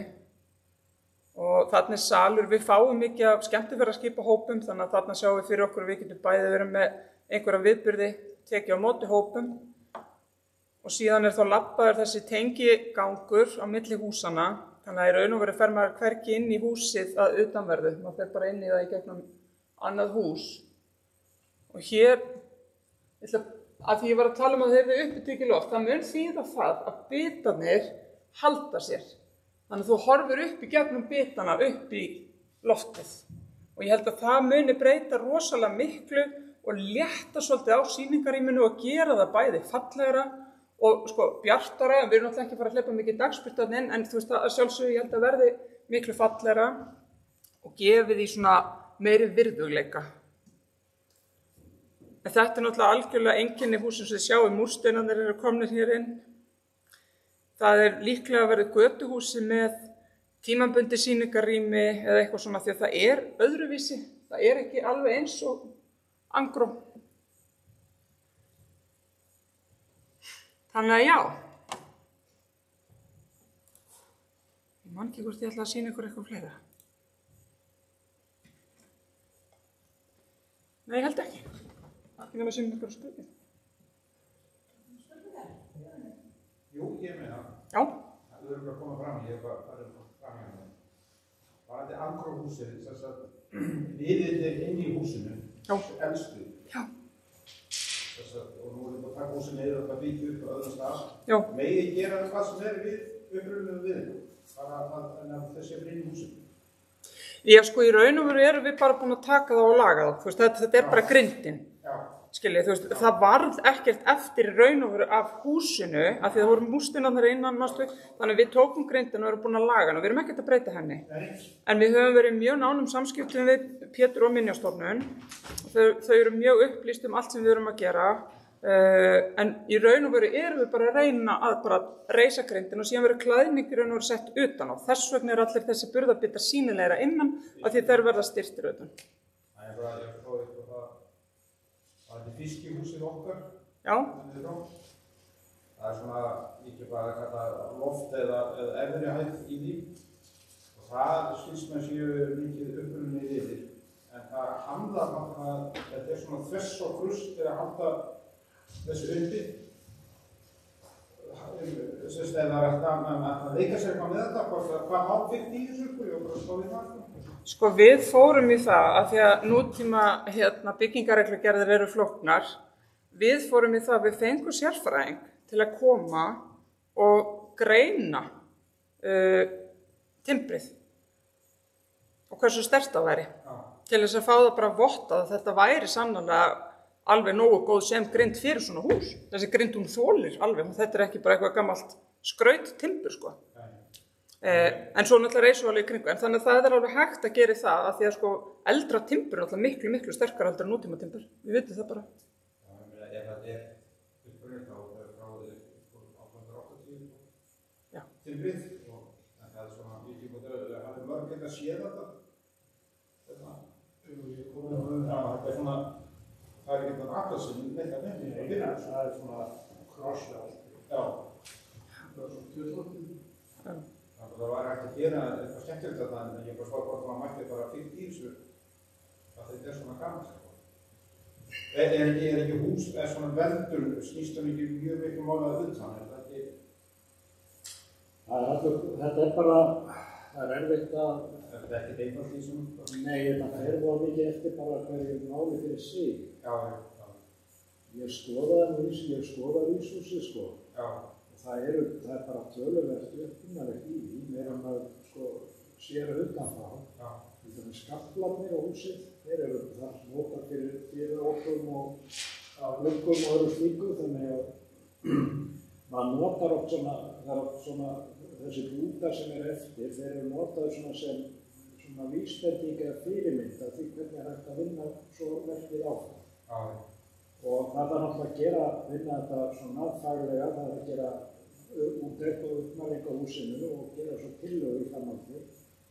En eins og ég sagði nú hérna áðan að þá er það forsenda fyrir því að sko við erum alltaf, við erum bara eiginlega aðverkefni að fjalla breytingar á húsum. Já. Og það er út af því, eins og ég segi, að hús eru nýtjahlutir. Og það kostar mikið fé að gera hús og viðhalda húsum. Og þess vegna verður við að hafa eitthvað hlutur. Og þá gera mann alls konar, þá koma alls konar hugmyndir. Og svo er þetta bara spurningin að finna þetta jafnvægið á milli þess að haldi það sem gefur gamlahúsum gildi, en líka koma fyrir því sem að menn vilja til þess að það geti áfram verið bara þátttakandi í samfélaginu. Það eru þetta sko gamla ríki á Seyðisfirði eru nú bara friðað út af innréttingunum. Þannig að það eru þetta allur gangur á því hvað er horft til. Angur verður bara friðlýst í heild sinni, en það er náttúrulega, við erum bara að tala íslensku, þetta er bara grind hússins sem eftir stendur. Við höfum ekkert, allt hitt verður, þú veist, allt hitt verður bara endurbyggt. En að sjálfsög bara í upprunalegri mynd, við þurfum bara að panta nýja múrstina, við notum þessa múrstina sem við eigum og svo bara bætum við það því að einhver er bara Til dæmis gamla búð á Höfn, ég veit ekki hvort þú séð hana, sem var svona ferðamanna upplýsingarmiðstöð fyrir þjóðgarðum á tímabili, ég veit ekki alveg hvað það er til núna. Þegar það var gert upp, þá var bara ákveðið að láta sko grindina vera sýnilega innanfrá. Já. Og það var ennþá borðaklæðingin einhverju leyti líka og síðan, en svo var náttúrulega húsið hafi bara verið náttúrulega kallt. Þannig að það þurfti, ef það koma starfsemi, þá þurfti að einangra það og það.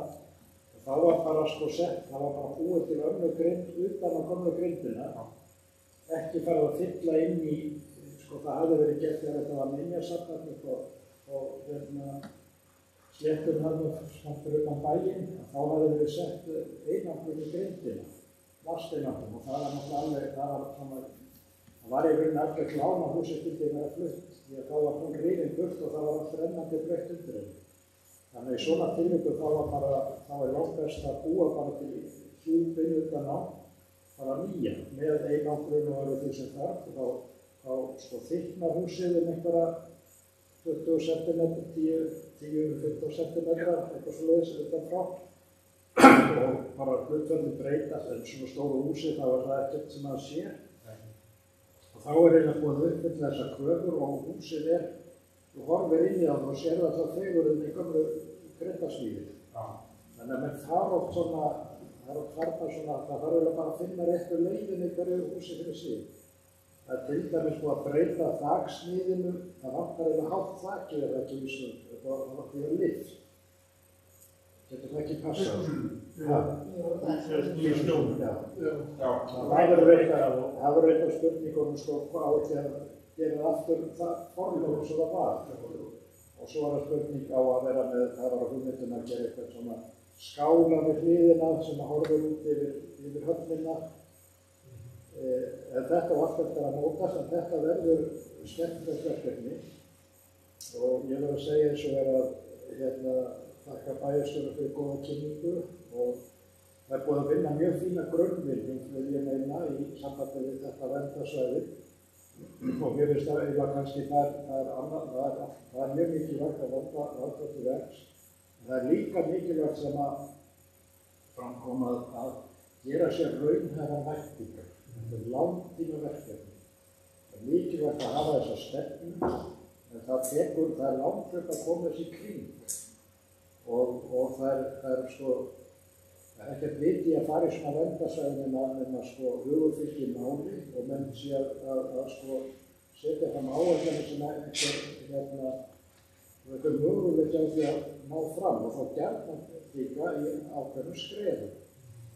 Og það er líka verið að ég hugsa til dæmis fyrir Seyðisfjörð þá með þetta þegar algróður tekið í notkun eftir 2 ár þá verður það svona mikið lyftistum fyrir Seyðisfjörð og hvetur til annarra verkefna og það er náttúrulega bara þess að mikilvægt að horfa á reynsluna frá Stykkishólmi þar sem það var tekið þarna mjög snemma bara unnin ákveð grunnvinna síðan bara tekið ákveðum, pólitísk ákveðum skipulagi að stefna þessu, síðan hafa við verið að vinna þá á og þá verður bara til, smásaman verður bara til svona ákveðin menning í samfélaginu að svona í hlutir að vera og þannig að fara smásaman að það var allir að vinna í þessum anda, það var enginn að byggja eitthvað sem í miðbæ Stykkishólms sem brýtur í bága við þessi fyrirvöld. Það bara samfélaginu myndi ekki samþykkja það. Þannig að þá er komið svona ákveðin menning og það er það besta þegar bara það er svona sameiginlegur skilningur á staðnum að þetta hafi gildi og á þessu ég stefna. En hérna sjáðu allavega þú veist, grindin, þarna getið ég séð hvernig verður að horfa upp undir risið og þegar við létum meta þetta þá komið ljós að þetta er flokkað sem T2, timbrið, burðarvirki, þetta er bara eitthvað næst besta burðargeta sem hægt er að fá sko. Þú veist, við viljum náttúrulega fegurðinni í plássunni er þessi grind. Þessi grind ein og sér er bara nóg til sýningar, hún er bara það falleg. Og sérstaklega þegar að vera svona nýjir bitar enn á milli, svona hvað var plásturinn, hvernig nútíminn og fortíminn mætast svona. Þannig að já, ég bara vona að ég geti boðið ykkur öllum í opnunarpartið þetta tvö. Það verður mín mest ánægð. Mér langar samt að enda aðeins af því að segja sko að við höfum átt í ofboðslega góðu samstarfi bæði við ríki og minjastofnun sérstaklega eftir aurskriðurnar. Það var mikið sem gekk á þetta. Þetta er búið að vera svakalega löng og mikið mörkuð vegferð fyrir safni. Það hefur verið rosalega gott samstarfi minjastofnun. Ég ætla bara að lýsa því yfir hérna. Ég held að sko umræðan hefur oft verið svolítið ósanngjörn hvað það varðar. Mér hefur fundist minjasöfn vera mjög til í að skoða það einmitt að koma húsinu í notkun og það sé praktist. Þannig að öll samtöl sem við höfum átt hefur alltaf verið tekin bara fagnandi og það er bara reynt að skoða hlutina frá einhverjum rökum og góðum vinklum. Þannig að ég bara hvet fólk að vera ekki að mekla þetta neitt sérstaklega fyrir sér. En svo er annað sem ég ætla að segja. Algjör lykilforseta fyrir til dæmis rekstri okkar safna, Árbæjarsafna og fleiri safna húsafriðunarsjóður.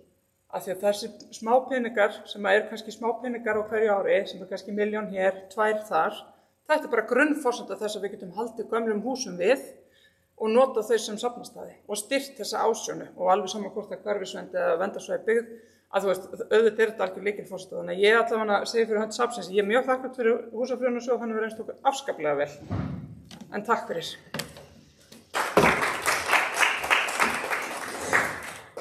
Bara greipa bóstað sem að getur endaði og bara ítreka það að þessar síðustu glærur varðandi möguleg hús í framtíðinni í miðstæðinum.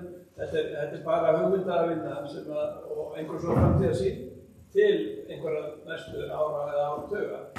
Og vissulega verður þó svo hvert verkefni tekið fyrir sig og fer gegnum allt ferlið hjá sveitarfélaginu ef og þegar það verður tekið fyrir.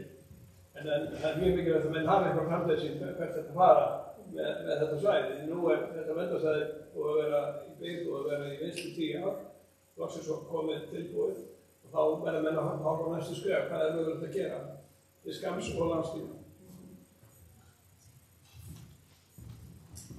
Ég ætla bara að þakka ykkur öllum fyrir og fyrirlessunum sérstaklega. Og mér langar að nota tækifæri líka og minna ykkur á að það er annað málþing á Skriðuklaustri á morgun klukkan 2. Það er líka í streymi fyrir þá sem hafa ekki tök að fara, þannig að ég hvet allir að fara þangað líka. Og bara takk kærlega fyrir okkur.